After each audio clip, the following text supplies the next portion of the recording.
You've been visualizing, meditating, affirming, but nothing seems to shift.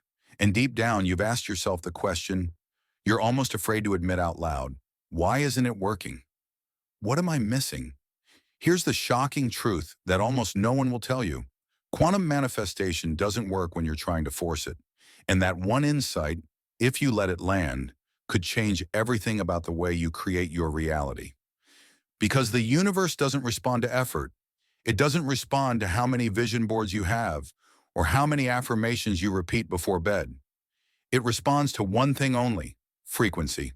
And when your frequency is coherent, the field responds instantly. But when your frequency is full of tension, resistance, and trying too hard, you repel the very thing you want. Why forcing doesn't work? Think about the times in your life when things flowed effortlessly, the relationship that just happened, the opportunity that came seemingly out of nowhere, the day you felt light, free, and suddenly everything clicked into place. You weren't forcing. You weren't trying to micromanage the universe.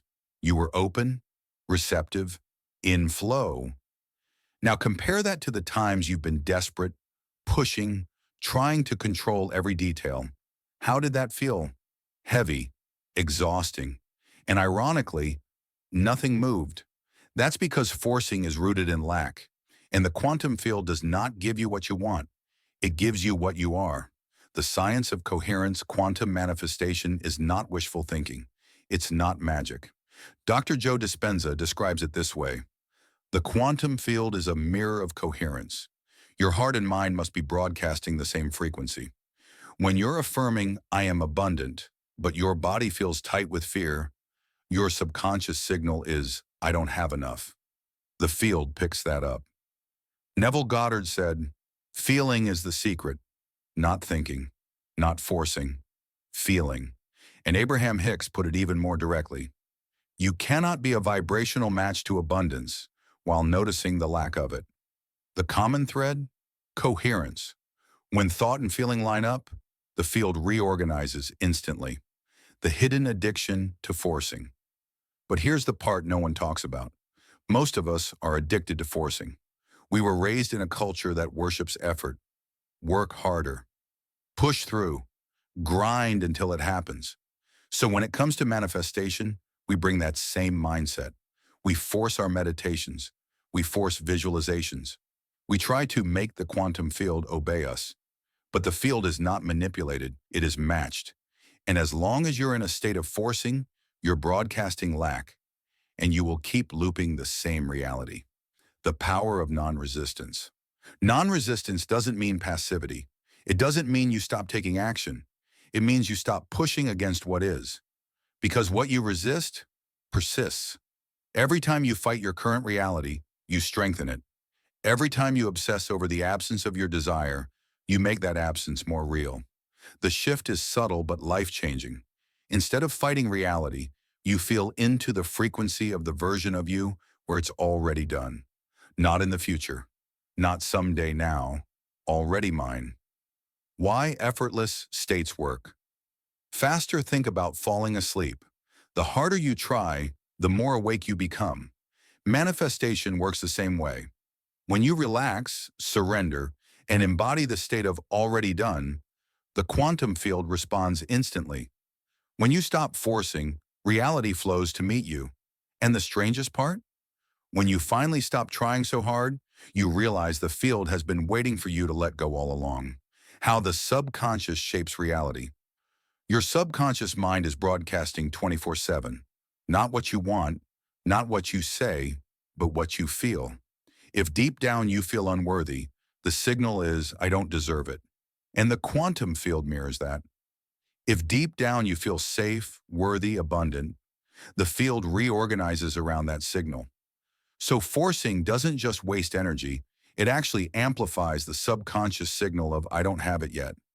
That's why so many people meditate, visualize, and affirm for years, and nothing changes. Neville's secret of the end.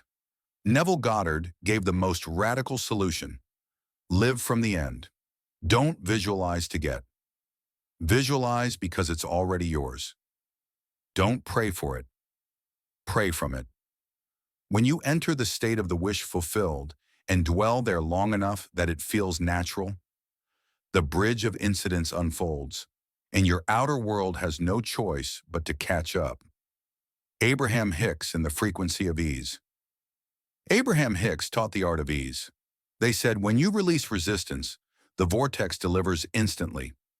Not when you deserve it, not when you've earned it, but when you're aligned enough to allow it. This is why forcing doesn't work, because forcing is resistance. The identity shift.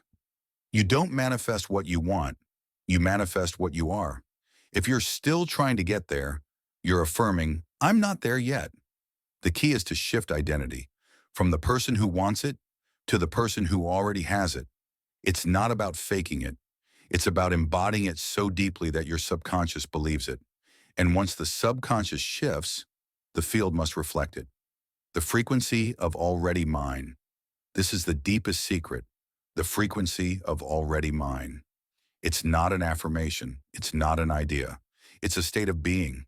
When you step into it, you don't chase. You don't force. You don't hope. You simply exist in the reality where it's already true. And the field reorganizes itself to match you. Every time you struggle, you are telling the field, I am not there yet. Struggle is an energetic declaration of absence. Imagine timelines as parallel streams of reality. When you fight, force, or push, you remain entangled with the timeline of lack, the one where you don't yet have it. But when you stop struggling and embody the state of already having, you collapse into the parallel reality where it's already true. You don't get there. You become there. This isn't just energetic, it's biological. When you force, your nervous system goes into survival mode. Cortisol spikes, adrenaline rises, your brain begins scanning for what's missing, and that biochemical state tells your subconscious, we don't have it yet. But when you breathe, relax, and enter a state of coherence, oxytocin and serotonin flow, your body feels safe. Your nervous system aligns with abundance instead of lack. That shift isn't imaginary, it's measurable, and it changes the signal you broadcast into the quantum field. Forcing is always rooted in one illusion: control. The belief that if you just push hard enough, you can bend reality by willpower alone. But quantum manifestation doesn't respond to control. It responds to surrender. The paradox is this: the moment you stop trying to control everything, you step into the only true power you ever had: alignment. Control creates resistance, surrender creates resonance, and resonance moves reality. Neville didn't just say, feel it real. He said something most people ignore. The feeling of naturalness is the secret. You can visualize all day long, but if it feels forced, fake, or too far away, you're still signaling lack. The key is to dwell in the wish fulfilled until it feels normal, natural, automatic. The moment your desire feels boringly normal in your inner world, it must manifest in your outer world. That's the part most people skip, because they're too busy forcing the image, instead of surrendering into the feeling. Here's the advanced secret. Manifestation isn't just about aligning with abundance. It's about becoming completely incompatible with lack. When you embody abundance so fully that lack feels foreign, when your nervous system literally can't tune into scarcity anymore, reality has no choice but to shift. You don't have to force. You don't have to chase. You simply hold the frequency so consistently that the old reality can no longer hold you. That's when doors open, synchronicities accelerate, and timelines collapse in your favor. Desperation is like static in a radio signal. It drowns out clarity. When you're desperate, you're broadcasting, I don't have it yet. I'm not enough yet. Something is missing. The field doesn't judge you, it just mirrors you, which means it keeps returning scenarios that prove your desperation true. The moment you stop grasping, when you release the desperate static, your true signal can finally be heard. Stillness as a creative force. Stillness is not passive. Stillness is active creation. In quantum mechanics, the wave collapses when observed. But observation is not frantic. It's calm, precise, still. The same is true for manifestation. The deepest creation doesn't come from chaos. It comes from stillness. Stillness is the silence where all possibilities exist. When you embody it, you don't force outcomes. You select them. Emotional calibration, the real manifestation practice. Manifestation is not about repeating affirmations. It's about calibrating emotions.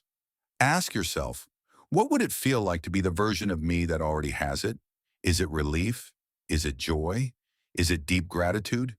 Your task is not to imagine endlessly, but to generate that emotion until it becomes your baseline. When your baseline shifts, your timeline shifts. The hidden cost of forcing doesn't just keep your manifestations away, it drains your life force. It creates burnout, frustration, resentment, and even physical illness. The irony? Most people lose years of their life force chasing the very dream that could have arrived effortlessly if they had surrendered. Your energy is your wealth. Stop spending it on forcing. Start in maturity